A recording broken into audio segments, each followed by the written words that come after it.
guys, welcome to my channel. My name is Asa. I'm a public health pharmacist and the founder of Asa Therapeutics Herbal Skincare. So today what I really want to talk about is just herbs, how to use herbs to help your skin. Many of us know about using herbs orally for different things.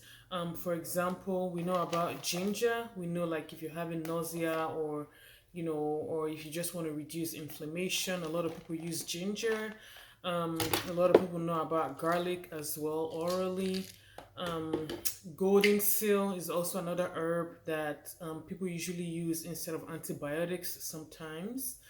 Um, Milk thistle is another herb that people take for like liver issues, or if you want to detoxify your liver, people usually use milk thistle.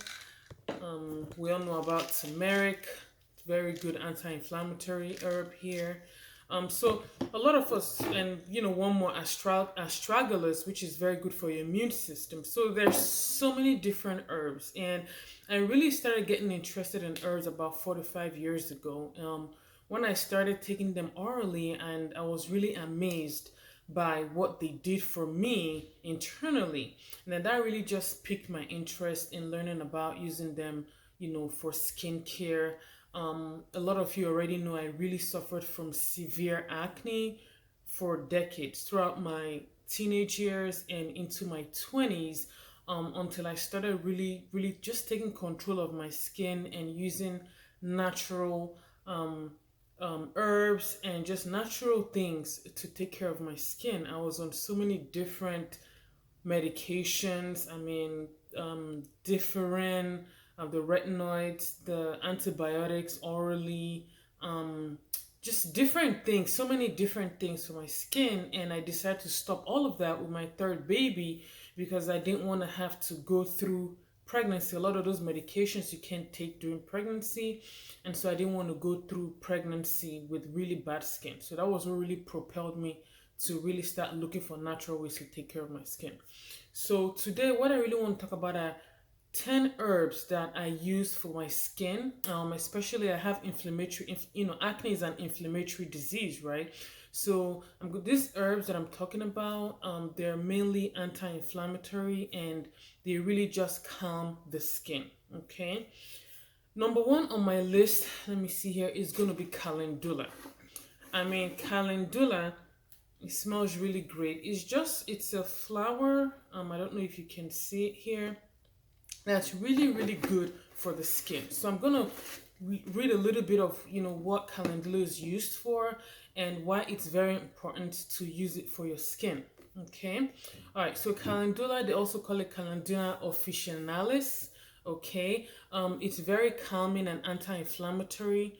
It has great healing properties. If you really look at things that are used for things like eczema, rosacea, if you look in the ingredients, you would usually see calendula as part of the ingredients. It's because it's a powerful herb that is just so calming for the skin. Okay, it helps with skin irritations, inflammation, especially if you have sensitive skin or acne prone skin like mine. It's really, really great for the skin. It's effective in treating sunburns, acne, eczema, inflamed skin, and rashes, and it also nourishes and softens the skin. So this herb right here is really, really good. And at the end of the video, I'm going to tell you how you can actually incorporate these herbs in your skincare. Okay. The second one I really want to talk about is plantain. Okay, not plantain like the one that looks like a banana, but there's actually an herb called plantain, and it's just really green. I don't know if you can, I don't know how to show it. So it's basically just like a green leaf here that is just extremely calming to the skin. Okay, I'm going to read here.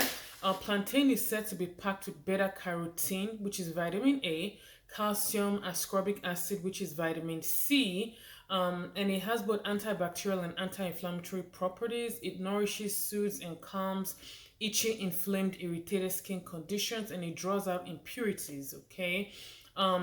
It also vitalizes the skin, and it's often found in anti-aging treatment. So plantain is really, really good for skin that is sensitive like mine.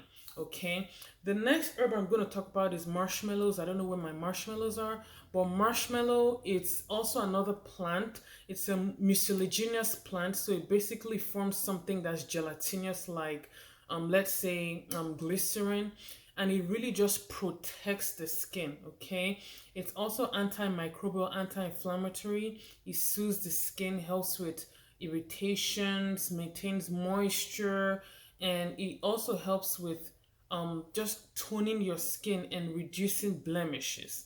Okay, so that's going to be the third herb. Okay, the fourth one I'm going to talk about is green tea. I know a lot of us drink green tea. Okay, so because green tea is packed with antioxidants. Okay, so it has natural antioxidants that are called polyphenol. It rejuvenates your skin cells. It's a mild astringent. It's used to cleanse, tone, and purify the skin, and it's just really, really good for the skin. Okay. The next one I'm going to talk about is chamomile. Let me see. Where is my chamomile? Okay.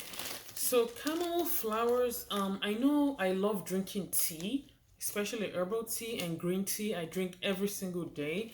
Um, and it's a lot of us know chamomile by drinking it to go to, like at night. They usually have it for night tea.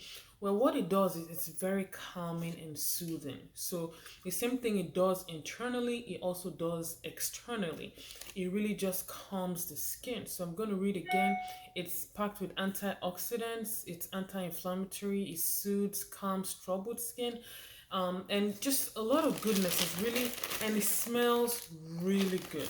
Okay, so it smells really good. So a lot of us know the flower. I don't know if you guys can see that, but it smells really good, and it's just really, really calming for the skin. Okay, and especially mature skin, because it kind of helps to retain moisture as well. And usually, when your skin is getting mature, or a little bit aging, it tends to dry out. Okay, so that's why chamomile is really, really good for the skin. A lot of us know about lavender. Lavender we use to relax and sleep. It's also same thing. It calms the skin. It's antibacterial, anti-inflammatory, and it just really helps the skin just calm down. Okay. Another thing is licorice roots. Okay, so licorice root here, we're not using the leaves here really. We're just using the roots. Okay, so it tends to be wooden like that, and excuse me, it's really, really great for hyperpigmentation, because it has this chemical component in it that really just helps to clear blemishes and dark spots on the skin. Okay, so licorice, and it's very calming. It has very strong anti-inflammatory properties as well, and it also helps with acne as well. Okay, the next thing I want to talk about is neem. Okay, so a lot of us know neem. I think in some countries they call it dogoyaro, right? So it's pretty much these neem leaves here, and let me tell you, this stuff right here is so powerful. It's packed with antibacterial properties that they've been using it for ages to treat all sorts of illnesses. They use the leaves, the bark, the tree, everything in the skin is medicinal. It's used for minor wounds. It heals rashes. It's just really, really great. Okay. And the next thing I'm going to talk about here is moringa. Let me tell you guys, there's a new revolution going on with vitamin C. Okay. Moringa leaves are packed, loaded with vitamin C. I think they said it actually has 7 times the amount of vitamin C, or even more than that, than an orange.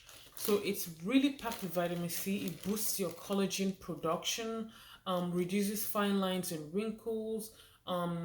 It's excellent for skincare products because it's packed with antioxidants. Okay, so that's moringa. Okay, and so let me see if I've spoken about everything. Now the other one I want to talk about is helichrysum. Helichrysum is also call them immortal flower because it's been used for ages to treat all sorts of topical wounds. Okay, it helps with scarring, it helps with skin regeneration.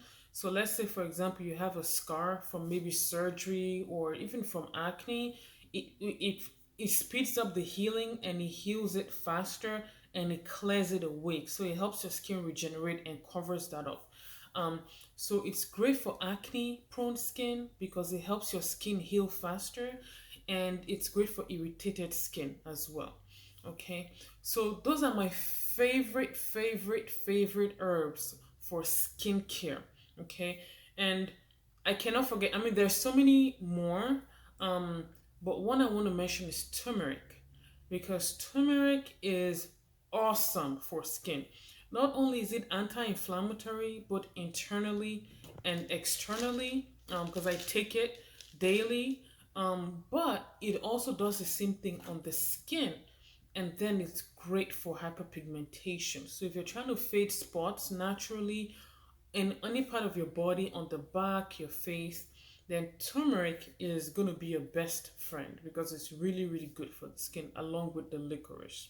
Okay, so how do I use this in my skincare?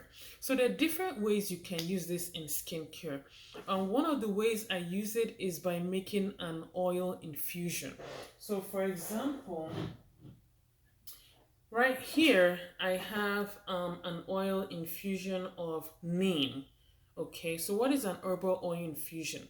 So basically, you take the leaves of the herb, or whatever herb you want.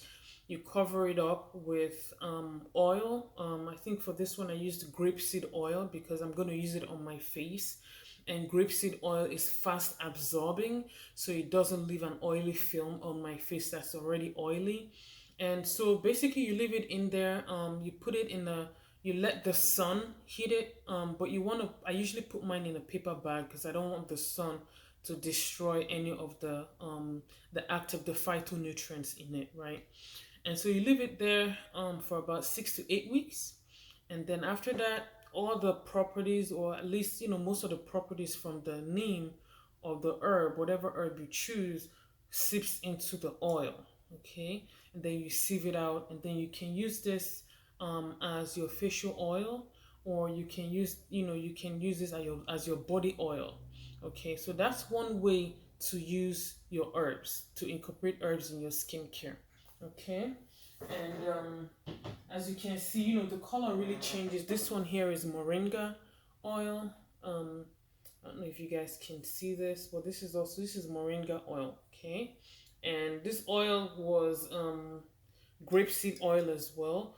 And grapeseed oil is clear, but by the time you're done after 6 weeks, the grains and everything from the leaves go into the oil. Okay, so that's one way to use it. The second way I use herbs is by grinding them up.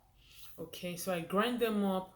I mix them with a kind of a natural clay, like maybe bentonite clay or kaolin clay, and form a mask, a facial mask.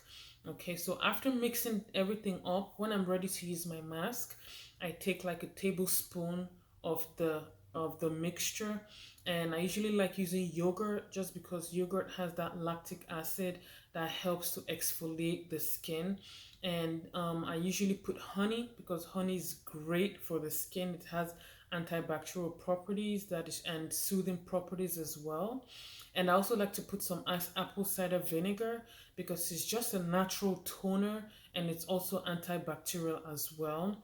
What else do I put? So I put yogurt, honey, um, yogurt, honey, and apple cider vinegar, and sometimes I put some coconut oil just because after using my mask I don't want my face to be dry. Okay, so sometimes I put the coconut oil.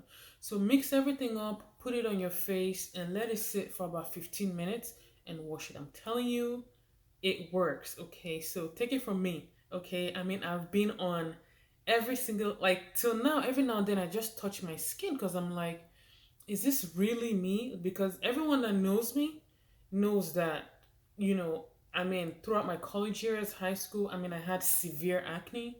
And I was on all sorts of medications. So for me to be able to just use the naturals, and it's still a journey. I mean, every now and then I get like maybe something here and there, but just to know that I'm doing something that's healthy, I'm not jeopardizing my health, there are no side effects to what I'm using topically, and everything is literally what I can eat.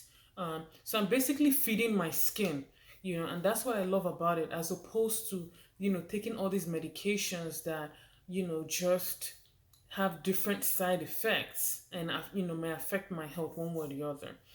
So, I hope this video has been helpful. If anyone is really trying to get a hold of their skin, trust me, it's possible to do it naturally, or at least reduce the amount of, you know, chemical prescriptions or other toxic skincare that you're using, because I'm definitely a, a testament to the effectiveness of natural skincare. Okay, so I hope this has been helpful. Leave me a comment and let me know if there's anything else you guys want me to talk about. Until next time, take care. Bye bye.